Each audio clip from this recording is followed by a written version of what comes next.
बिस्मिल्लाहिर्रहमानिर्रहीम। अस्सलाम वालेकुम नाज़रीन कराम, मैं हूं मखदूम शाहबुद्दीन और आप देख रहे हैं मेरा फेसबुक और यूट्यूब चैनल। उम्मीद करता हूं आप सब लोग बखैर वाफियत होंगे और जहां भी होंगे अपने अहले खाना समेत खुश भी होंगे और महफूज भी।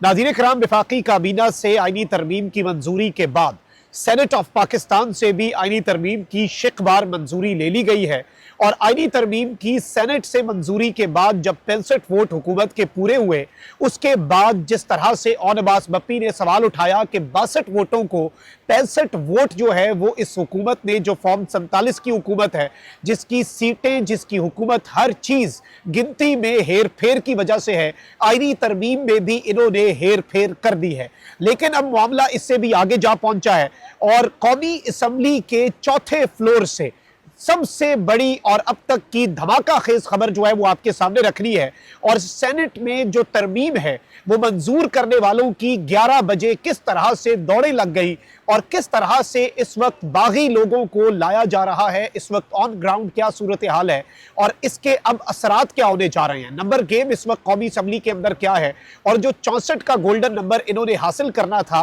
वो तो इन्होंने जिस तरीके से हासिल किया वो किया, लेकिन अब कौमी असम्बली के अंदर 224 का फिगर है जो हासिल करना है। और इस वक्त कितने बागियों की जरूरत है, कितने पत्ते निजाम को शो करने की जरूरत है, इस हवाले से भी अहम तरीन तफसीलात और इस सब में किस तरह से कौमी असम्बली में जो चौथा फ्लोर है पार्लियामेंट हाउस का, और ये याद रखिएगा पार्लियामेंट में विजिटर्स पर पाबंदी है, मीडिया गैलरी जो है वहां पर रिस्ट्रिक्शंस हैं, मीडिया गैलरी में सिक्योरिटी पर्सनल हैं और मीडिया गैलरी से वीडियोस बनाने तक की इजाजत नहीं है। पार्लियामेंट के अंदर जो डे पास मिलता है जर्नलिस्ट्स को वो भी नहीं मिल रहा, यानी कि सिर्फ पार्लियामेंट्री रिपोर्टर्स एसोसिएशन के जो मेंबर्स हैं वही वहां पर होंगे जो हमेशा से पार्लियामेंट को कवर करते हैं। और एक डर और खौफ की फजा, तो जब जब इन्होंने आईनी तरमीम पास करवाने की कोशिश की तब तब डर और खौफ की फजा बनी रही है, इसमें कोई दूसरी राय नहीं है। और ये हम सब ने विटनेस किया है कि किस तरह से पार्लियामान, और वैसे भी इससे पहले भी पार्लियामान के अंदर तक जाकर नकाबपोश लोगों ने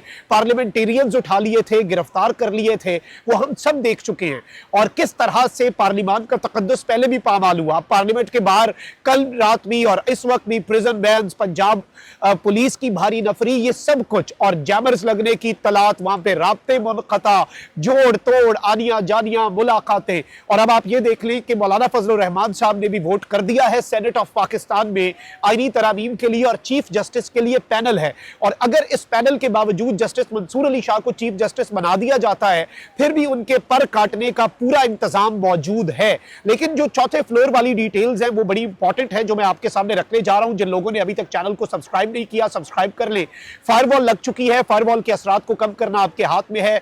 लाइक करें इस वीडियो को, ज्यादा से ज्यादा कॉमेंट्स करें ताकि हमारी आवाज ज्यादा लोगों तक पहुंच सके। अब जरा सबसे पहले कौमी असम्बली में जो नंबर गेम है उसे समझ लें। अब यहां पर नाज़रीन इकराम, कौमी असम्बली से आईनी तरमीम की मंजूरी का मामला आपको पता है कि वफाकी काबीना से मंजूर हो गई, बाकी जगहों से मंजूर हो गई। एक तरफ तो इस वक्त जो मेरे पास इत्तलात हैं वो पीटीआई के गुमशुदा अरकान के हवाले से हैं और सख्त तरीन सिक्योरिटी का हिसार जो है वो चौथे फ्लोर पर बना दिया गया है। लेकिन पहले मैं आपको ये बता दूं कि आईनी तरमीम के लिए हुकूमत को 224 का फिगर जो है वो अबूर करना है। 224 अराकीन कौमी असम्बली की हिमायत दरकार है। मुस्लिम लीग नून के पास इस वक्त, वैसे तो ये सीटें भी इनकी नहीं बनती और ये फॉर्म 47 की वजह से इन्हें ये सीटें मिली हुई है, लेकिन चले इस वक्त जो फिगर है वो है मुस्लिम लीग नून के पास 111, पाकिस्तान पीपल्स पार्टी के पास 70 और एमक्यूएम के पास 22 अरकान हैं। सारे के सारे अवेलेबल हैं और इस सब के अंदर जेयूआई के अराकीन मौलाना फजलुर रहमान साहब जो हैं, उनकी सियासी जमात जमीयत उलमा इस्लाम फे के अराकीन की तादाद जो है वो 8 और पाकिस्तान मुस्लिम लीग काफ जो है उसके अरकान की तादाद 5 और IPP जो कि बनाई गई थी इस्तेहकाम पाकिस्तान पार्टी, उसके अरकान की तादाद 4 है। 111 जमा 70 जमा 22 जमा 8 जमा 5 जमा 4। अब ये चीज याद रखिएगा, इसमें मजीद कौन कौन ऐड होता है। BAP बलोचिस्तान अवामी पार्टी एक जमात हो गई, मुस्लिम लीग ज़िया और नेशनल पार्टी, इन तीनों का एक एक रुकन कौमी असम्बली आईनी तरमीम के लिए वोट करेगा। तो इन 3 वोट्स को भी आप एडअप कर दें हुकूमत के वोट्स में।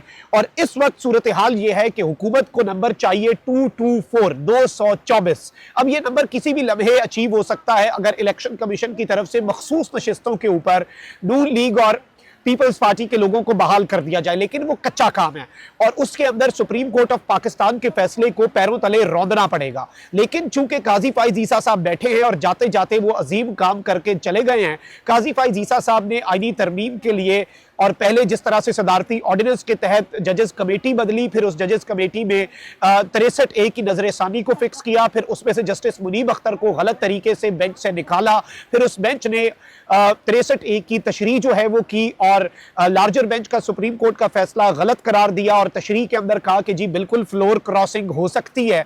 तो अब ये वाला तरीका जो कि काजी फाइज ईसा साहब ने प्रोवाइड किया सिस्टम को, यानी सिकंदर सुल्तान राजा साहब की सर्विसेज स्टैंड बाय पे हैं, लेकिन काजी फाइज साहब जो हैं उनके हवाले से चीजें इस वक्त बड़ी वाज़ेह हैं। और इसमें मैं आपको बता दूं कि मुस्लिम लीग नून जो है, आदिल बाज़ई जो कि पीटीआई के हैं, उन्हें नून लीग का डिक्लेयर किया गया था कागजों में, तो आदिल बाज़ई जो है उनके खिलाफ इस वक्त रेफरेंस नून लीग ने दिया हुआ है और मुस्लिम लीग काफ जो है उसमें इन्होंने डाल दिया हुआ था इलियास चौधरी को। तो ये बेसिकली इनकी वारदात थी और अब इन दो अरकान जो कि इनके हैं ही नहीं और कागजों में इन्होंने अपने शो किए, वो इनके लिए वोट तो नहीं कर रहे। आदिल बाज़ई का प्लाजा गिरा दिया, घर गिराने के लिए क्वेटा में मशीनरी भेज दी। अब ये दो बंदे इनके खिलाफ तो रेफरेंस हैं। तो आदिल बाज़ई और इलियास चौधरी का अगर हम वोट निकाल दें, हुकूमत के पास जो नंबर है उसकी हम बात कर रहे हैं, आदिल बाज़ई और हुकूमत का अगर हम वोट निकाल दें तो 221 अरकान की हिमायत जो है वो हुकूमत को हासिल होगी। अब स्पीकर कौमी असम्बली जो है उनका वोट भी शुमार नहीं होता, ऑल्दो सेनेट के अंदर ये बात हो रही है कि 62 का फिगर इनके पास था और इन्होंने 65 कर दिया। इसमें चेयरमैन सेनेट का वोट काउंट हुआ है या नहीं, ये सारी चीजें अपनी जगह जवाब तलब हैं क्योंकि पीटीआई ने एतराज कर दिया हुआ है। अब स्पीकर कौमी असम्बली का वोट जो है अगर वो निकाले तो तादाद 220 हो जाती है। आदिल बाज़ई और इलियास चौधरी को निकाल दें क्योंकि वो तो कभी इनके थे ही नहीं, लेकिन कागजों में इनके हैं। तो जो मैंने आपको नून लीग का 111 बंदा बताया, काफ लीग की मैंने आपको 5 सीटें बताई, उसमें बेसिकली नून लीग के 110 और काफ लीग की 5 नहीं बल्कि 4 हैं। तो 221 का फिगर इनके पास और उसमें से आप स्पीकर का वोट जो है वो भी माइनस कर दें तो 220, बागी कितने चाहिए, कम से कम 4। अब ये एज पे तो नहीं रहेंगे, कोई एक आध बागी इन्होंने असेंबली में बिठाया और उसने एंड पे आके अगर कोई चीज कर दी वो बहुत बड़ी वारदात होगी। एक तरफ तो इस वक्त मैं आपको ये बता दूं कि पीटीआई के 5 गुमशुदा एमएनएस को इस वक्त पार्लियामेंट हाउस पहुंचा दिया गया है। मैंने आपको पहले भी कहा था सिर्फ उन लोगों को लाया जाएगा, इनके पैनल पे बस 10-12 लोग हैं, लेकिन लाए सिर्फ वो जाएंगे जिनकी जरूरत है और जिनको इस्तेमाल किया जा सकता है। तो पाकिस्तान तहरीक इंसाफ के 5 गुमशुदा एमएनएस को जराए के मुताबिक पार्लियामेंट हाउस पहुंचा दिया गया। पार्लियामेंट हाउस के 4th फ्लोर पर सिक्योरिटी जो है वो सख्त कर दी गई और ये इस वक्त जराए जो है उनकी तरफ से हमें ये रिपोर्ट मिली है और ये इस वक्त बड़ी अलार्मिंग डेवलपमेंट है। ऑल्दो पाकिस्तान तहरीक इंसाफ की मौजूदा लीडरशिप की इसमें कोताही, इसमें लापरवाही भी है। जिन लोगों के साथ आपका राब्ता मुनक़ता था, आप अपने कारकुनों को बताते, वो प्रेशर बिल्ड करते, अपने अपने हल्के में पुरअमन एहतजाज करते, उनकी रिहाइश गाहों के बाहर, जिस तरह से भी जिन लोगों ने वोट देकर इमरान खान के नाम पर इन लोगों को इक्तदार दिया, वो लोग इनका एहतसाब करते और बाद में लड़ाई के बाद वाला थप्पड़ तो अपने मुंह पे मार लेना चाहिए। लड़ाई के बाद जो मुक्का याद आए वो तो अपने मुंह पे मारना चाहिए। तो अब इस वक्त आप देख लें कि अदालती महाज पर भी मौजूदा लीडरशिप नाकाम हुई और अब सियासी महाज पर भी मौजूदा लीडरशिप की नाकामी है, इसमें कोई दूसरी राय नहीं है। लेकिन इस वक्त तहरीक इंसाफ जो है उसके पास अब ऑप्शन कोई नहीं रहा। इमरान खान साहब की हिदायत पर भरपूर मज़ामती तहरीक चलाने का फैसला हो चुका है। पार्लियामान के अंदर और बाहर दस्तूरी निज़ाम की तबाही का रास्ता रोकने की कोशिश तहरीक इंसाफ ने आईनी तरमीम पर अपना रद्द-ए-अमल दे दिया है और आज के दिन को आइन और जमहूरियत के लिए यौम स्याह करार दिया है। लेकिन अपनी जगह पर हमारे रिजर्वेशन रहेंगे, हम सवाल पूछते रहेंगे। यौम स्याह तो पाकिस्तान तहरीक इंसाफ के लिए वो भी था जब अली अमीर गड्ढापुर को चाय की तलब हो गई और वो चले गए। अभी तो खान साहब ने इनका एहतसाब भी करना है और जब उन तक रिपोर्ट्स पहुंचेंगी फिर वो इन्हें बताएंगे। कुछ लोग लॉयल हैं और कुछ लोग जिस तरह से हैं, लेकिन इस वक्त बहुत ज्यादा चीजें खराब हैं और पाकिस्तान तहरीक इंसाफ के बागी अरकान जो हैं उनके पहुंचाए जाने की इस वक्त इत्तलात मौसूल कंफर्म हो रही हैं और सिक्योरिटी के सख्त तरीन इंतजाम हैं। कमेंट सेक्शन में राय का इजहार जरूर करें। अपना बहुत ख्याल रखिए। अल्लाह निगहबान। पाकिस्तान जिंदाबाद।